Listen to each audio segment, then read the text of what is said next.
जय हिंद दोस्तों, UN Singh master class के क्यूज़ नंबर 2 में आपका फिर से स्वागत है। आज हम 25 नंबर के बेहतरीन क्यूज के साथ अपनी तैयारी को एक और नया मुकाम हासिल देंगे। आज हम बारी बारी से एक एक क्वेश्चन करके 25 क्वेश्चन को सॉल्व करने वाले हैं तथा नए नए बातों को भी आज हम सीखते चलेंगे, जो कि हमारे एग्ज़ाम में बहुत ही महत्वपूर्ण होगी। चलिए दोस्तों, क्वेश्चन को बिना कोई देर किए हुए हम लोग शुरू करते हैं। सबसे पहला क्वेश्चन आपकी स्क्रीन पर ये रहा कि प्रकाश के विद्युत चुंबकीय स्वरूप की खोज किसने की थी। आपके 4 ऑप्शन दिए गए हैं। इसका राइट आंसर ऑप्शन सी यानी मैक्सवेल ने प्रकाश के विद्युत चुंबकीय स्वरूप की खोज की थी। हमने पहले वीडियो में भी आपको बताया था कि प्रकाश एक विद्युत चुंबकीय तरंग है। इसके बारे में जानकारी किसने दिया था, तो मैक्सवेल ने दिया था। और यहाँ से एक और बात हमने देखा था कि विद्युत चुंबकीय तरंग है तो इसका तरंग दैर्घ्य का मान कितना था, तो हमने देखा था 3900 एंगस्ट्रॉम से लेकर 7800 एंगस्ट्रॉम तक इसका तरंग दैर्घ्य का मान होता है। चलिए दोस्तों, नेक्स्ट क्वेश्चन को देखते हैं। प्रकाश के विद्युत प्रभाव की खोज किसके द्वारा की गई थी, किसने की थी। आपके 4 ऑप्शन दिए गए हैं। इसका राइट आंसर ऑप्शन सी यानी आइंस्टीन हो जाएगा। आते हैं नेक्स्ट क्वेश्चन पे। नेक्स्ट क्वेश्चन कह रहा है कि प्रकाश का किसी अवरोध से टकराकर मुड़ने की घटना को क्या कहते हैं। आपके 4 ऑप्शन विवर्तन, ध्रुवन, परावर्तन और अपवर्तन दिए हैं। इसका राइट आंसर ऑप्शन ए हो जाएगा, यानी जब प्रकाश की किरण किसी अवरोध से टकराकर मुड़ती है तो इसी घटना को हम बोलते हैं प्रकाश का विवर्तन बोलते हैं। नेक्स्ट क्वेश्चन पे आते हैं। नेक्स्ट क्वेश्चन 4 नंबर, प्रकाश का अधिकतम वेग होता है। आपके 4 ऑप्शन इस प्रकार है। पहला ऑप्शन निर्वात में, ऑप्शन बी है हीरे में, ऑप्शन सी है पानी में और ऑप्शन डी कांच में। इसका राइट आंसर ऑप्शन ए यानी निर्वात में। कितना होता है, तो 3 × 10⁸ मीटर प्रति सेकेंड होता है। इसको डाउट में मत रखिएगा। क्वेश्चन बार बार पूछा गया है कि प्रकाश का निर्वात में कितना वेग होता है या चाल कितना होता है, तो आप बता सकते हैं 3 × 10⁸ मीटर पर सेकेंड, या इसको आप ये भी बोल सकते हैं 3 लाख किलोमीटर प्रति सेकेंड। नेक्स्ट क्वेश्चन इस प्रकार है। क्वेश्चन कर रहा है पूर्ण सूर्य ग्रहण का अधिकतम समय कितना होता है। जब सूर्य ग्रहण लगता है तो इसका अधिकतम समय कितना होता है। ऑप्शन ए है आपका 250 सेकेंड, ऑप्शन बी है 460 सेकेंड। इसका राइट आंसर ऑप्शन बी यानी 460 सेकेंड हो जाएगा। सारे क्वेश्चन दोस्तों बहुत इंपॉर्टेंट है। कृपया अपने कितना नंबर आप स्कोर कर पा रहे हो अपने आंसर को कमेंट बॉक्स में ज़रूर दें, और वीडियो इसी तरीके की वीडियो के लिए चैनल को सब्सक्राइब करना ना भूलें। नेक्स्ट क्वेश्चन इस प्रकार है, इंद्रधनुष कितने रंग दिखाता है। यानी इंद्रधनुष आप समझते हैं जो रेनबो बनता है, वो रेनबो आखिर में कितने रंग को रिप्रेजेंट करता है। तो आप समझते हैं कि सर इंद्रधनुष प्रकाश के वर्ण विक्षेपण के कारण बनता है, जिसमें वर्ण विक्षेपण में कितने रंग होते हैं, तो 7 होते हैं, जिसको हम लोग बैजानी, पिनारा या भिब्जियोर के रूप में जानते हैं। भिब्जियोर याद रखिएगा, भिब्जियोर ये आपके प्रकाश के वर्ण विक्षेपण में टोटल रंग 1 2 3 4 5 6 7, तो कुल कितने रंग है। Option A is the right answer. Next question को देखते हैं। 7 नंबर क्वेश्चन कह रहा है कि प्रकाश के पूर्ण आंतरिक परावर्तन के लिए आपतन कोण का मान कितना होना चाहिए। पूर्ण आंतरिक परावर्तन के बारे में हमने कल बताया था, जब प्रकाश सघन से विरल में जाती है, ये नीचे सघन से विरल में जाती है, तो होता है क्या, आपतन कोण का मान क्रांतिक कोण के मान से क्या हो जाता है, अधिक होता है। आपतन कोण का मान क्रांतिक कोण के मान से अधिक, यानी इसका राइट आंसर ऑप्शन सी क्रांतिक कोण के मान से अधिक हो जाएगा। नेक्स्ट क्वेश्चन पे आते हैं। क्वेश्चन नंबर 8 इस प्रकार है, प्रकाशीय तंतु जिसको हम लोग ऑप्टिकल फाइबर के रूप में भी जानते हैं, यह किस सिद्धांत पर कार्य करता है। इसके राइट 4 ऑप्शन इस प्रकार है, प्रकाश के परावर्तन, प्रकाश के अपवर्तन, प्रकाश का व्यतिकरण और प्रकाश का पूर्ण आंतरिक परावर्तन। इसके चारों ऑप्शन में आपको क्या लगता है राइट आंसर। इसका राइट आंसर ऑप्शन डी यानी प्रकाश का पूर्ण आंतरिक परावर्तन है, जिसे हम लोग TIR के द्वारा रूप में भी जानते हैं, टोटल इंटरनल रिफ्लेक्शन। इस पे 3 घटनाएं मुख्यतः आधारित है। पहला घटना है हीरे का चमकना, दूसरा है मृग मरीचिका और तीसरा है ऑप्टिकल फाइबर, जिसे आप प्रकाशीय तंतु के रूप में भी। 9 की ओर बढ़ते हैं। क्वेश्चन 9 है आपका कि किस लेंस को हम अभिसारी लेंस भी कहते हैं। तो ये आपको पिछले वीडियो में बताया गया था कि अभिसारी एक प्रकार का आपका प्रॉपर्टी होता है। अभिसारी मतलब यहाँ पे हो सकता है कन्वर्जिंग होगा। अभिसारी का मतलब क्या होता है, एक बिंदु पर आकर क्या होता है, मिलता है। यानी कौन सा ऐसा लेंस है जिससे प्रकाश को भेजने पर वह किसी भी सभी प्रकाश को एक बिंदु पर क्या करती है, सिकुड़ती है। तो इसका राइट आंसर यानी ऑप्शन ए हो जाएगा, उत्तल लेंस। उत्तल लेंस में एक स्पेशल प्रॉपर्टी होता है कि जब आप उत्तल लेंस से प्रकाश को गुजारते हो तो उत्तल लेंस सभी प्रकाश को एक बिंदु पर क्या करते हैं, केंद्रित करते हैं। एक बिंदु पर क्या करता है, केंद्रित करता है, जिस कारण से उत्तल लेंस को हम अभिसारी लेंस भी कहते हैं। क्वेश्चन नंबर 10 इस प्रकार है, मानव आँख के किस भाग पर किसी वस्तु का प्रतिबिंब बनता है। Option A retina, option B दृष्टिपटल, ऑप्शन सी ए और बी दोनों, और ऑप्शन डी है कोई नहीं। इसका राइट आंसर ऑप्शन सी हो जाएगा। यानी रेटिना बोले या दृष्टिपटल, दोनों का अर्थ सेम ही आता है, एक दूसरे के समानार्थक शब्द हैं। क्वेश्चन नंबर 11 में आते हैं। क्वेश्चन कह रहा है 11, प्रकाश की अपवर्तन की घटने के लिए सतह कैसी होनी चाहिए। यानी जो प्रकाश की अपवर्तन आप देखते हो, जब प्रकाश की किरण, क्या होता है अपवर्तन, जब प्रकाश की किरण एक माध्यम से दूसरे माध्यम में प्रवेश करती है तो अपने पथ से विचलित होता है, एक माध्यम से दूसरे माध्यम में।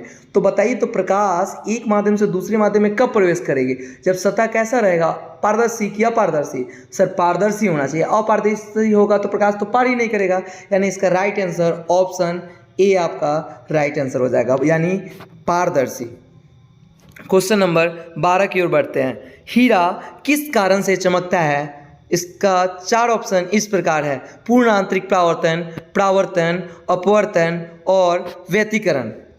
इसका राइट आंसर ऑप्शन ए हो जाएगा, यानी पूर्ण आंतरिक परावर्तन। फिर से आपको बता दे रहे हैं, पूर्ण आंतरिक परावर्तन पे 3 घटनाएं बहुत ही प्रचलित है। पहली घटना है हीरे का चमकना, दूसरा है मृग मरीचिका और तीसरा घटना है ऑप्टिकल फाइबर। इन तीनों के बारे में हम बारी बारी से डिस्कशन करेंगे।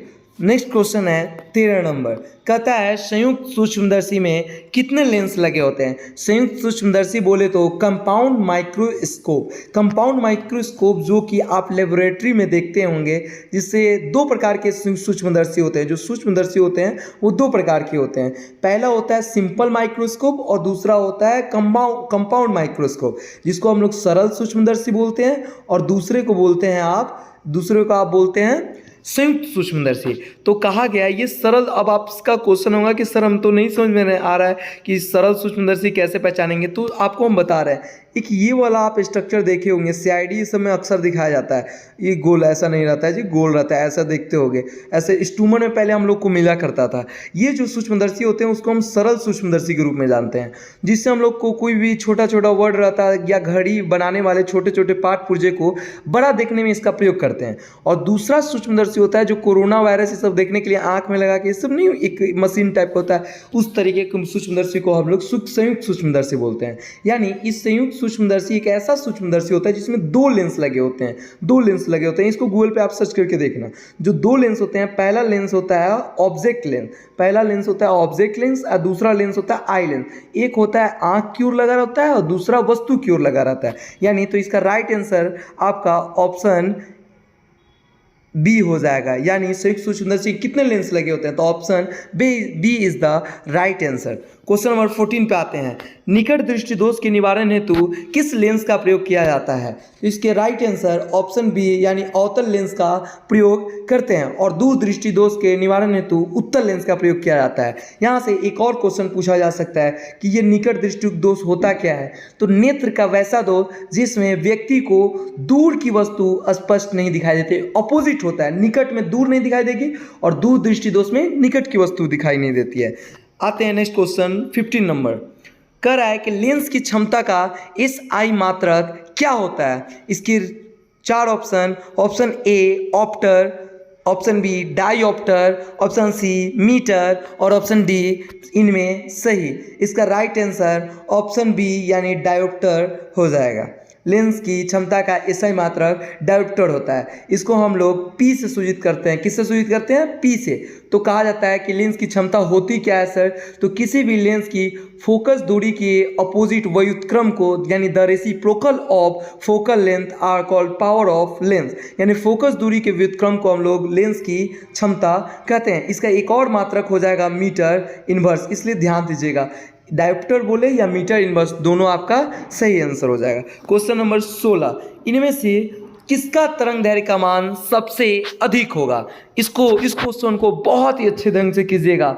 ऑप्शन ए है पीला, ऑप्शन बी हरा, ऑप्शन सी बैगनी और ऑप्शन डी नीला है। यानी प्रकाश के वर्ण विक्षेपण आप समझते हो, इससे तरंग दैर्घ्य निकलता है। यानी प्रकाश जब पार करते हैं प्रिज्म से तो 7 रंग बनते हैं ना, यहाँ से 7 रंग जो बनता है एक बैंड बनता है जिसको हम लोग स्पेक्ट्रम के नाम से जानते हैं। इसमें सबसे नीचे क्या होता है? इसका सीरीज क्या होता है? सबसे नीचे होता है VI B G Y O R ऐसे। यानी आप जानते हो कि सबसे ज़्यादा तरंग दैर्घ्य का मान लाल का होता है। तो इसमें लाल ऑप्शन है?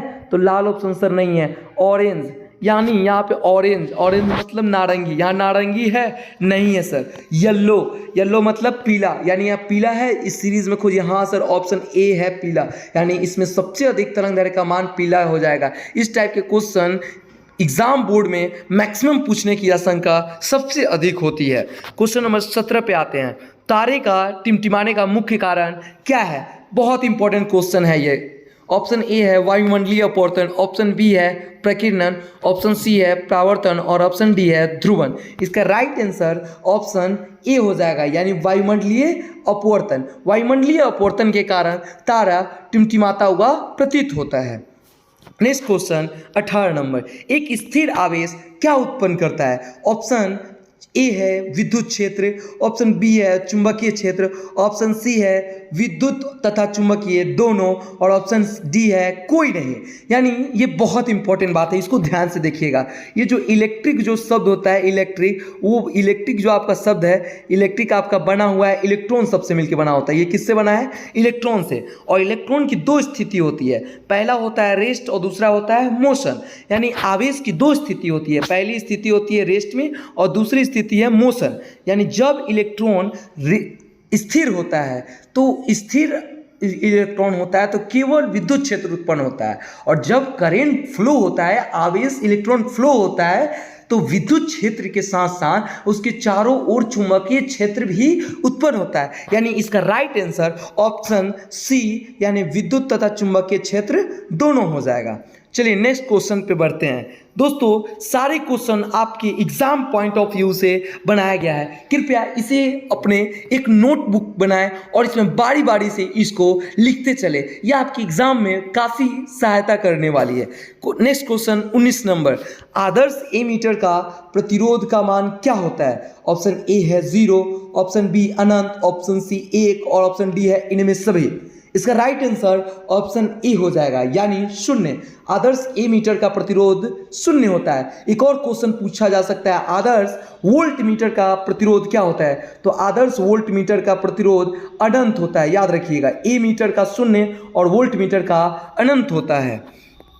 नेक्स्ट क्वेश्चन, विद्युत हीटर धारा के किस प्रभाव पर कार्य करता है? विद्युत हीटर आप जानते हैं कि जब इसमें करंट फ्लो होती है तो इसमें से ऊष्मा निकलता है, यानी धारा के या ऊष्मीय प्रभाव पर कार्य करता है। यानी इसका राइट आंसर ऑप्शन ए हो जाएगा, धारा के ऊष्मीय प्रभाव पर। नेक्स्ट क्वेश्चन 21 नंबर इस प्रकार है, विद्युत का सबसे अच्छा चालक यानी सर्वोत्तम चालक कौन होता है? ऑप्शन ए हीरा, option B graphite, option C चांदी और ऑप्शन डी तांबा। तो इसका राइट आंसर ऑप्शन सी चांदी हो जाएगा। चांदी विद्युत का सबसे अच्छा चालक होता है, यहाँ से इलेक्ट्रॉन का फ्लो बहुत ही फास्टली होता है। अब आप ये मत सोचना कि इलेक्ट्रॉन का चांदी का वायर लगवा ले। चलिए नेक्स्ट क्वेश्चन 22 नंबर चलते हैं, विशिष्ट प्रतिरोध का एसआई मात्रा क्या होता है? विशिष्ट प्रतिरोध, सबसे पहले विशिष्ट प्रतिरोध का फॉर्मूला क्या होता है? तो rho equal to R into L by A के रूप में हम इसको जानते हैं। यहाँ फोकस कीजिएगा, बहुत इंपॉर्टेंट पॉइंट। यहाँ से आपको यहाँ पे आर इंटू आपका हो जाएगा ए बाई एल हो जाएगा, R into A by L. थोड़ा सा ध्यान दीजिएगा, यहाँ से कह रहा है क्या, विशिष्ट प्रतिरोध का एसआई मात्रक क्या होता है। तो प्रतिरोध का पूछे तो ओम होता है और विशिष्ट प्रतिरोध का ओम मीटर होता है, यानी इसका right answer option B is the right answer. Next question पे चलते हैं दोस्तों। क्वेश्चन नंबर 23, सेलों के समूह को क्या कहते हैं। ऑप्शन ए है बड़का सेल, गजब, बहुत अच्छा आंसर है। ऑप्शन ए आपका बड़का सेल, ऑप्शन बी है बैटरी, ऑप्शन सी है सेल और ऑप्शन डी है मरकरी। इसका राइट आंसर ऑप्शन